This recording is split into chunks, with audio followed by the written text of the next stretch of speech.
Hey guys, hope everything's going well. You guys know that drill. Smash that like button, subscribe if you haven't, comment down below. Follow me on Instagram at AIH_sports. Alrighty, got this one autograph. I think I got this for 22 bucks shipped. I saw this guy on eBay. Not Fergie Jenkins. This is an autograph of Fergie Jenkins of the Cubs. And yeah, PSA DNA on the back. Anyways, yeah, I'm just collecting more of these. I think they're undervalued. Obviously, I could be wrong. No baseball season thus far.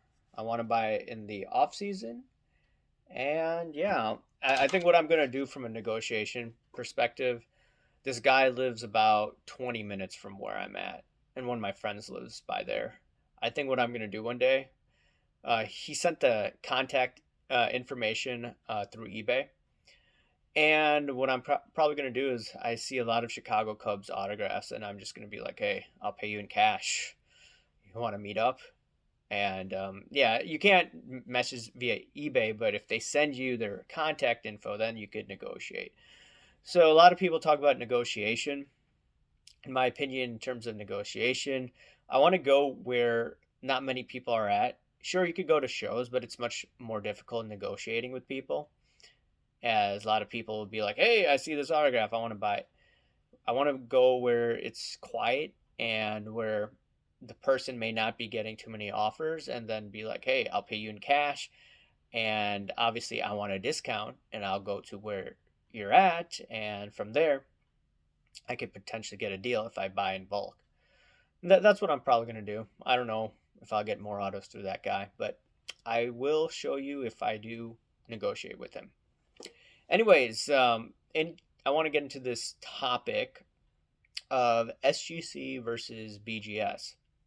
And I see many videos, people talking about it. Has SGC overtaken BGS? And I want to give my few thoughts based on what I'm seeing so far. A lot of people my age are grading with SGC, and you see it all over. BGS is not returning the cards in time or in a timely fashion compared to SGC, so people are more attracted to SGC. And I believe some of BGS Top's graders went to CSG, so that's the other issue. So putting that all together, it just seems more likely for me to send cards to SGC in the future, or to buy SGC slabs.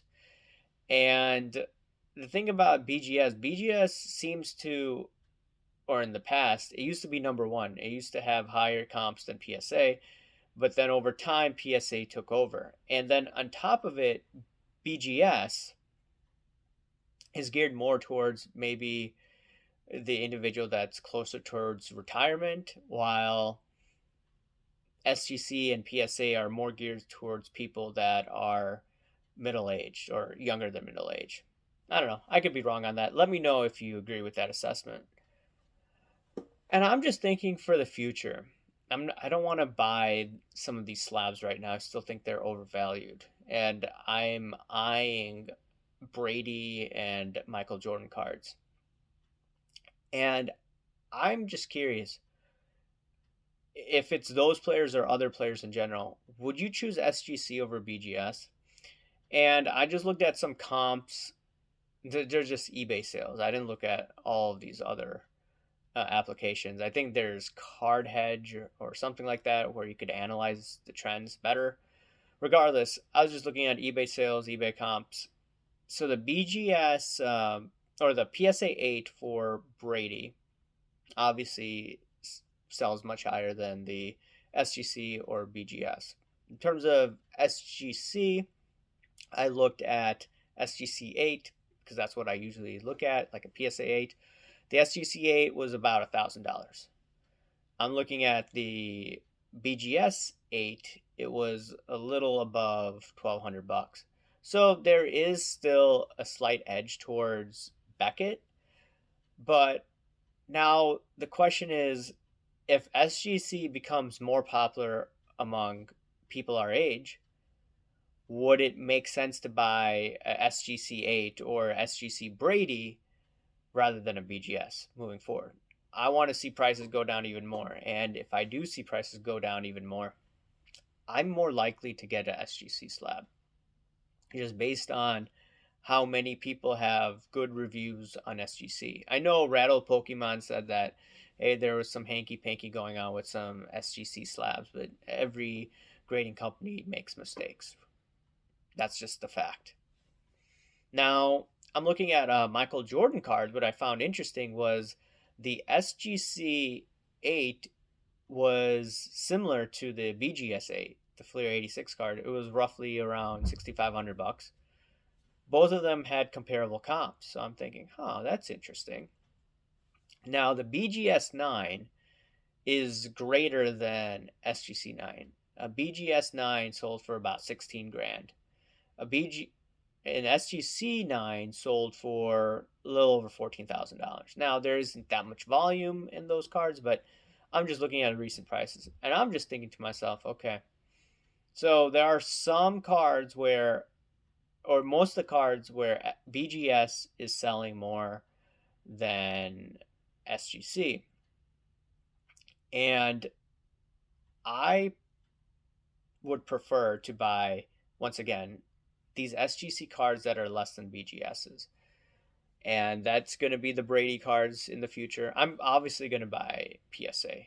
That's going to be on top of my list. But just as an alternative, you have to remember that PSA was behind BGS and PSA took over. So I don't want to put all my eggs in one basket. I don't want to just buy all these PSA cards. BGS, I think, is not done with. They'll still be around. I think they're just losing their relevance in the hobby. Do you agree with that? And do you agree that SGC slabs may be a discount? Right now, still, you don't see it, but in my opinion, this is where I want to go in the future. Anyways, guys, let me know what you think. Smash that like button, subscribe if you haven't, comment down below, guys. Thanks. Bye.